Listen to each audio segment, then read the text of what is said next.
सरकार कुछ भी कहे उसमें बोले हमारे सरकार के लोग कुछ भी ना, पर ये सच्चाई किसान खाद नहीं पा रहा है। अभी अभी आप देखेंगे जब गेहूँ तैयार होकर आ रहा है और जब उसकी खरीदारी करने के लिए मतलब किसान बेचारा हमारा आएगा तो उसमें भी भीड़ लगेगी। पर उसी चित्रकूट एक्सप्रेस को आप सतना से जोड़ देते तो कम से कम MP UP का वो हो जाता। भारतीय जनता पार्टी की सरकार में आईना केवल दिखाया जा रहा है लोगों को, काम होगा कि नहीं होगा उसका पता नहीं। कौन से ऐसे मुद्दे हैं जो 2027 में जिनको बहुत उठाने की या चुनावी मुद्दा बनाने की जरूरत है? इसी जनपद चित्रकूट के मंडल में हमारा जिला आता है, महोबा आता है, हमीरपुर आता है, बांदा आता है। हमारे जिले में चूंकि सरकार को जमीन लेनी थी तो सरकार ने जबकि 2 साल में सर्कुलेट रिवाइज हो मतलब बदल उसमें बढ़ोतरी होनी चाहिए, रिवाइज होना चाहिए, इन्होंने जानबूझ के नहीं की। आउने पौने दाम पर जिला प्रशासन ने जमीन खरीदा। मैंने इस बात को सदन में भी कहा कि जब हमारी इतनी बड़ी अर्थव्यवस्था है तो आखिर किसानों को आप पैसा देने में कंजूसी क्यों करो भाई? किसान बेचारा एक बार जमीन दे देगा उसको क्या होगा?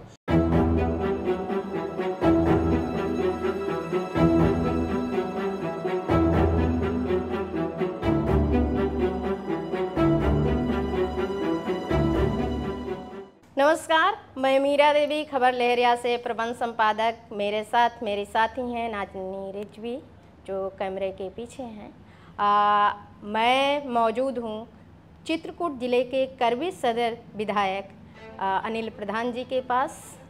वो अपनी राजनीति में सादगी के लिए जाने जाते हैं और स्थानीय मुद्दों को सड़क से लेकर के विधानसभा तक के लिए भी जाने जाते हैं। उनका रहन सहन, उनका खान पान, उनका पहनावा, इस सब के लिए भी सादगी के लिए जाने जाते हैं। वो सारी बातें हम राजनीति क्षेत्र में ज़रूर करेंगे, इसलिए भी करेंगे क्योंकि राजनीति का जिस तरह का दिखावा है वो सब आप जानते हैं, उससे परे। और आज हम उनकी राजनीतिक जो कैरियर कैसे शुरुआत किया उन्होंने, फिर उन्होंने और भी चुनाव लड़े और विधानसभा का चुनाव 2022 को लड़ा। और आप जानते ही हैं कि 2027 विधानसभा का चुनाव आ रहा है जिसकी तैयारियां हर पार्टियां कर रही हैं। पार्टियों की भी बात करेंगे लेकिन हम यहाँ पर खासकर बात करेंगे अनिल जी की, उनकी राजनीति और उनके सादगी को लेकर के। तो आपका बहुत बहुत स्वागत है विधायक जी। थोड़ा सा बात करेंगे विधानसभा में आपने कौन से ऐसे मुद्दे रखे हैं, जैसे अभी एक आपने बताया बीच बीच, थोड़ा डीपली बताइए उसके बारे में। महिला सुरक्षा पे, महिला सुरक्षा या जो भी यहाँ के मुद्दे रहे हैं आपने विधानसभा बहुत से मुद्दे होंगे। जैसे आपने अभी जिक्र किया कि हमारे जो कोल भाई हैं उनको सूची जनजाति का दर्जा मिले, हमारे जनपद में मेडिकल कॉलेज की भी व्यवस्था हो, हमारे जिले की जो खस्ताहाल सड़कें इनका हो, माँ मंदाकिनी की सफाई का काम हो, हमारे ज़िले के सैकड़ों जो जर्जर मार्ग हैं उनका नवीनीकरण हो, नए संपर्क मार्गों का निर्माण हो, और बिजली की जो व्यवस्था है उसके संदर्भ में कई बार बात रखी। जो बहुत सी ऐसी चीज़ें हैं अस्पतालों में, जिस तरह के जो भी चीज़ें, जैसे हमारे ज़िले अस्पताल में कई बार मैंने उठाया कि हमारे यहाँ डिलीवरी नहीं हो पाती, या जो हो रही डिलीवरी चाहे वो खून हो, यहाँ किस तरह से भ्रष्टाचार किया जा रहा है। बहुत सी विषय है जो मेरे संज्ञान में आता जाता है। मैं हमारे, जैसे मैंने कहा कि खो से और वहाँ तक बाईपास बन जाए, वहाँ से वो जो है भरतपुर तक बाईपास बन जाए, इस तक जो तमाम सारी चीज़ें, बुनियादी चीज़ें हैं, कोशिश रही है कि हमेशा उन पर जो भी मैं बोल सकता था तो बहुत से विषय थे उस तरह के। रोज़गार, बर्गर ग्लास फैक्ट्री की बात मैंने कहा सदन में कि एक बहुत बड़ा सपना अगर वो पूरा हो जाए तो मुझे लगता है बाधा चित्रकूट के जनपद के लोगों को तो रोजगार की कोई समस्या ही नहीं होगी। कई नहरों की हमने बात की है कि अगर यहाँ पर नहरों का निर्माण हो जाए तो हो सकता है। बुंदेलखंड के किसानों में पहले छूट में ट्यूबवेल मिलता था, वो कनेक्शन बिजली का होता था, सामान मिलता था उसको बंद, इस तरह मतलब लगता है बहुत सारे मुद्दे बहुत से हैं जो मेरे संज्ञान में आते हैं। मैं लगातार, और इसको किस तरह से सपोर्ट वहाँ पर रहा है? अब चूंकि विपक्ष की सरकार है तो स्वाभाविक सी बात है कि वो हमारे विषयों पर ज़्यादा ध्यान तो नहीं देंगे, लेकिन हमारा जो कर्तव्य है वो उस कर्तव्य का हम निर्वहन करने का प्रयास करें, कोशिश करते हैं कि हमारी बात सदन तक पहुँचे, और लगातार पहले भी पहुँचाते रहे, आगे भी हम पहुँचाते रहे। तो अब बात करेंगे 2027 चुनाव की तैयारी के लिए। तो आपसे यही सवाल है अगला कि 2027 की तैयारी किस तरह से कर रही है सपा पार्टी और आप खुद भी? हम लोग समाजवादी लोग हैं और समाजवादी लोग हमेशा फील्ड में ही रहते हैं, लोग काम करते हैं, लोगों की जनता की सेवा करने का काम करते हैं। पार्टी में पूरे प्रदेश में जिस तरह से भारतीय जनता पार्टी के खिलाफ एक जो जनता में जिस प्रकार से नाराजगी है, निश्चित रूप से एक बड़ा बदलाव उत्तर प्रदेश में होगा। और वही रही बात हमारी तैयारी की, तो हमारी कोई विशेष तैयारी ना तो हम पहले जीवन में किए, ना आज किए, ना आगे करेंगे। हमारा तो जो दिनचर्या है, चुनाव में भी वही मूल रहता है, और जब फिर ये जो है अपना सुबह से लेकर शाम तक एक ही सूत्री कार्यक्रम है, जब जितना हमसे हो सकता है वो लोगों की लड़ाई लड़ने का काम करते हैं। और आपको लगता है कि इस बारी भी आपको जनता देगी, मतलब वोट करेगी? वो जनता का निर्णय है, वो तो मैं जनता के ऊपर छोड़ता हूँ मैं। हाँ। उनका जो भी निर्णय होगा हमारा, अब हमारे लिए तो फक्र की बात है कि हमारे जैसे व्यक्ति को इस चित्रकूट की जनता ने विधायक बनाने का मौका दिया, विधानसभा में भेजने का मौका दिया। हमारी भी कोशिश है कि उनकी आकांक्षाओं के अनुरूप जितना हम काम कर सकते हैं, जो उन्होंने हमसे उम्मीद की रही होगी उससे भी बढ़ के करने की कोशिश करते हैं। और जो उनका आशीर्वाद रहेगा, हमें पूरी उम्मीद है कि जनता का फिर से आशीर्वाद हमें मिले, क्योंकि हमने पहले भी काम किया है और हमने दिखाया कि जब विधायक होता क्या है। हाँ। बहुत से लोग, मुझे लगता है विधायक से मिलते भी नहीं पाते, हमारे दरवाजे कोई भी चला खटखटा देगा, किसी टाइम भी फ़ोन कर सकता है, गाड़ी जाएंगे खड़ा करा सकता है। मतलब एक जनता का जुड़ाव है। और जो विशेष रूप से जो बेचारे कमज़ोर तबके के व्यक्ति होता है, वो उनको तो लगता है कि हमारे घर का आदमी है, और सच में भी उनके घर का आदमी है।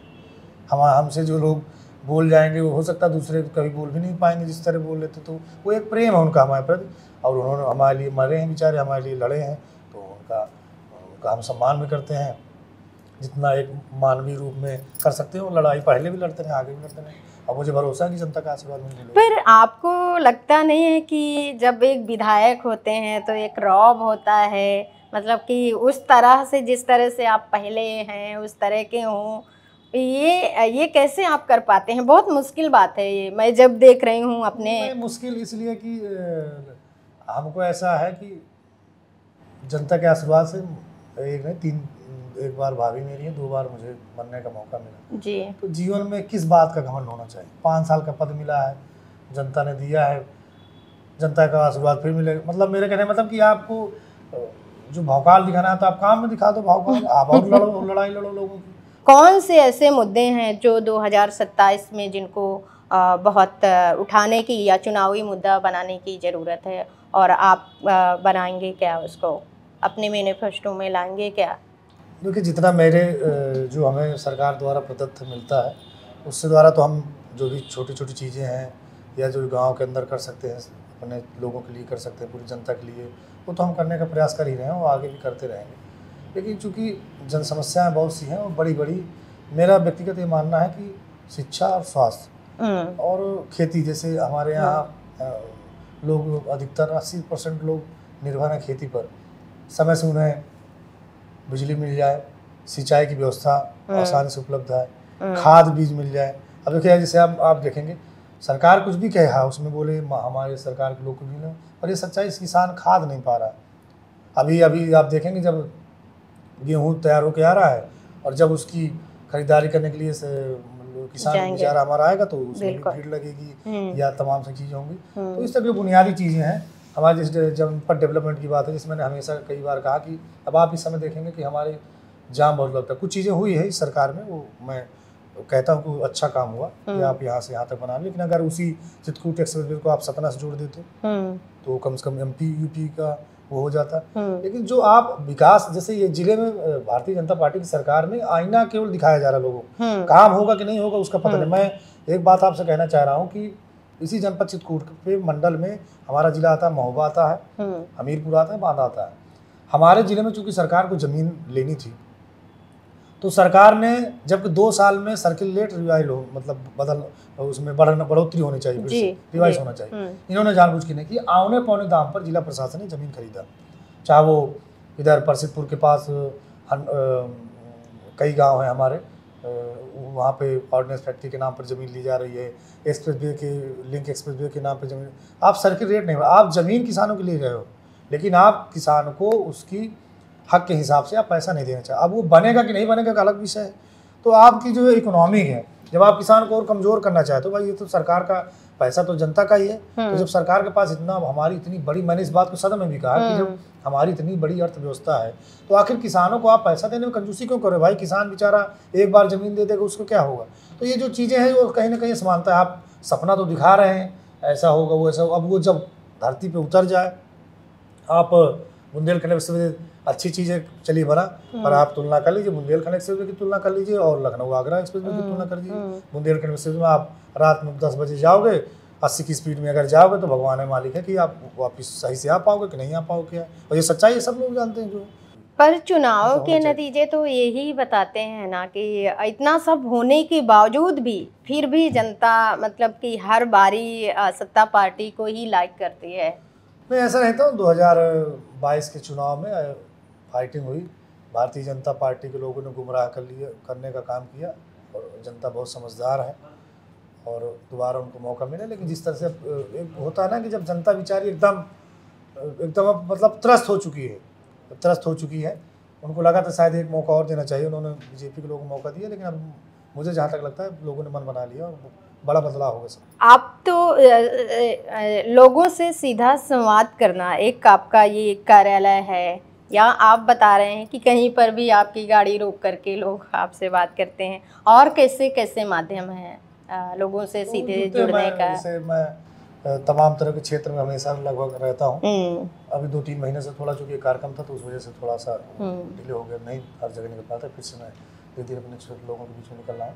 तो आपकी दिनचर्या कैसे होती है अगर एक दिन की बात करें हम? तो दिनचर्या अभी थोड़ा सा मेरी तबीयत खराब थी, मैं धीरे मैं आ रहा हूँ, थोड़ा सा कार्यक्रम भी था तो उसमें भी थोड़ा सा व्यस्त था। सुबह से जाके अपना मैं 9 साढ़े 9 बजे 10 बजे के आसपास में बैठ जाता हूँ और 10 बजे से लेके शाम के 9, 10, 11 बजे तक फ़ोन ऑन रहता है। मतलब लगभग 12 से 14 घंटा में लगभग लगता हूँ। रात भी किसी का फ़ोन आता है तो कोशिश रहती है अटेंड, मतलब मैं भी उठाता हूँ, मेरा कार्यालय का नंबर है वो कि बाय द वे इंसान सो गए नहीं उठा पाया तो कार्यालय में आप फ़ोन कर सकते हो, जितना मैं कर सकता हूँ। और एक बात मैं आपके माध्यम से कहना चाहता हूँ कि राजनीति मेरा उद्देश्य नहीं, मेरा उद्देश्य सेवा करना है। थोड़ा सा कठोर के मतलब कि पॉलिटिकली मैं मीठा नहीं बोल पाता और मेरे अंदर वो गुण भी नहीं, मैं बोल भी नहीं पाऊंगा। मैं आपके चैनल के माध्यम से कह रहा हूँ, मुझे जो कहना है एकदम साफ स्पष्ट वाला व्यक्ति हूँ मैं, साफ स्पष्ट कहूँगा मैं। कभी कभी कोई व्यक्ति आता है, हो सकता है मुझसे नाराज हो जाता है क्योंकि मैं सुधार करने की कोशिश करता हूँ, लेकिन कई बार कई ऐसे विषय होते हैं या ऐसी समस्याएं होते हैं जिनका निस्तारण मेरे हाथ में नहीं है। तो मेरी ये सोच रहती है कि इनको भटकाने से अच्छा है कि मैं सीधे बोल दूँ कि ये चीज़ नहीं हो सकती है जी। तो उस पर तमाम तरह के लोग क्रिया प्रतिक्रिया भी वगैरह गए ये काम नहीं हो, तो मेरा ऐसा उद्देश्य है। तो बाकी मैं पूरी ईमानदारी से, निष्ठा से मैं जनता की सेवा कर रहा हूँ और मैं आगे भी करता रहूँगा। बाकी जनता का जो निर्णय, आशीर्वाद, उनका आशीर्वाद और भरोसा मेरे ऊपर बना रहे। सबसे बड़ी कृपा मेरी वही है, माननीय राष्ट्रीय अध्यक्ष की कृपा बना रहे, हमारे कार्यकर्ताओं के, पार्टी के नेताओं की कृपा बनी रहे, चित्रकूट की जनता की कृपा बनी रहे, बस यही मेरा निवेदन है।